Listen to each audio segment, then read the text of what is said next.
सो आज women's day है और पूरे देश में वुमेंस डे मनाया जा रहा है, लेकिन इसी बीच हम यहाँ पर आए हैं साइडकार में और यहाँ पर कई सारे ऐसे ब्रांड्स हैं जो वुमेन लेड बिजनेसेस हैं।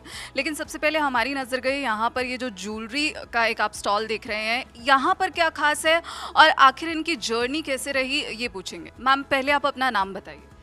मेरा नाम आरती मल्होत्रा है और मेरे ब्रांड का नाम है a touch of argent. Touch of argent comes from argent Ag. आपके केमिस्ट्री में सिखाया जाता है एलिमेंट टेबल में Ag is the chemical formula for silver. So that's why. बिल्कुल, बहुत इंटरेस्टिंग नाम है। इसके पीछे आपके जब आपने ये स्टार्ट किया तो कौन कौन से चैलेंजेस आपने फेस किए, क्योंकि बोला जाता है कि, और आपने कहा भी अभी जब हमारी कॉन्वर्सेशन हुई कि 25 साल पहले आपने ये शुरुआत की, तो अगर हम आज देखें तो बहुत ईजी लगता है कि मतलब हाँ, क्योंकि वुमेन्स अभी काफ़ी ज़्यादा एम्पावरमेंट की जो बातें हो रही हैं, लेकिन 25 साल पहले ये शुरुआत करना क्या क्या चैलेंजेस थे? 25 साल पहले I kept it to family and friends. तो मतलब इतना नहीं था कि मैं बाहर जाऊँ, क्योंकि मुझे था कि अपनी नौकरी के साथ साथ एक शौक़ पूरा कर रही थी मैं। मगर कुछ 5 साल पहले मैंने जब नौकरी छोड़ी तो तब मेरे को पता था कि मेरा ये शौक़ है और मैं यही करना चाहती हूँ।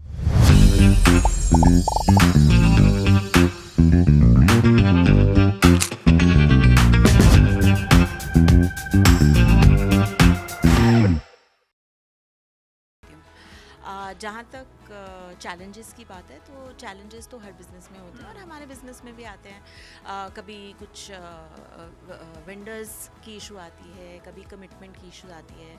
मुझे पता था कि मुझे ये अपने हिसाब से करना है, किसी और के हिसाब से नहीं करना है। Why jewellery?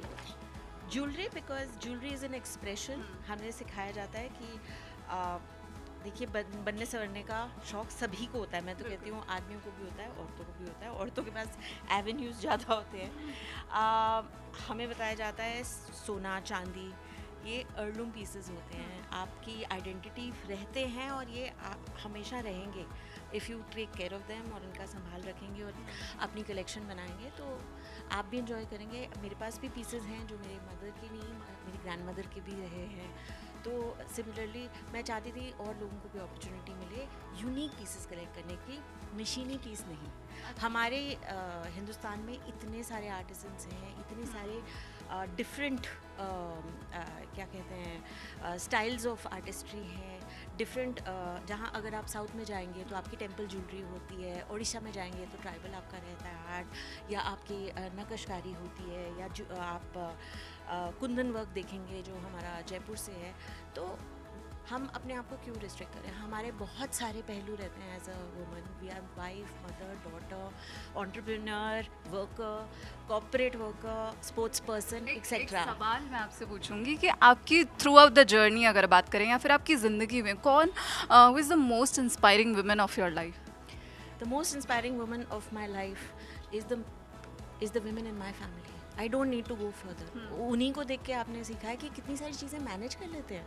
आप बाहर भी जाते हैं, आप काम भी करते हैं, आप घर भी संभालते हैं, आप बच्चों के लिए टीचर हैं, आप अपने हस्बैंड के लिए अर्धांगिनी हैं, पार्टनर हैं, आप अपने पेरेंट्स के लिए और उनके पेरेंट्स के लिए आप एक डॉटर हैं, आप एक इनेबलर हैं, केयर गिवर हैं। आप किचन में जाते हैं तो आप शेफ़ बन जाते हैं, आप बाहर निकलते हैं, you are doing everything, you are an all. Feminism का आपके लिए क्या अर्थ है? फेमिनिज्म को कैसे देखती हैं? Feminism is natural. You're a female of the species, or I would say a lady. It's ingrained in you. You have to consciously make choices that जो आपको comfortable रहे। मैं नहीं कहती हूँ कि आप फेमिनिस्ट तभी हैं अगर आप बाहर जाके कोई आप मोर्चा खड़ा कर रही है, मोर्चे में जा रही है। आप फेमिनिज्म अपने घर में ला रही हैं। आप जैसे अपने बच्चों को बढ़ा रहे हो, वो भी फेमिनिज्म का पार्ट है।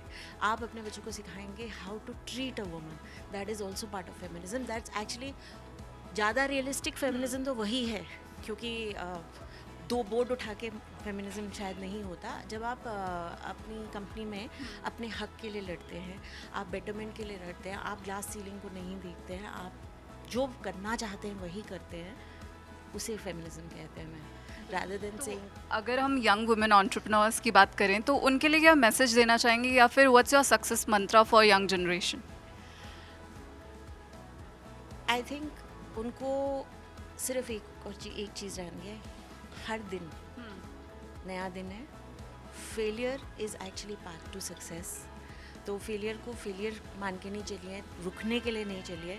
फेलियर आपको जितना सिखाता है वो सक्सेस कभी भी शायद नहीं सिखा पाएगी.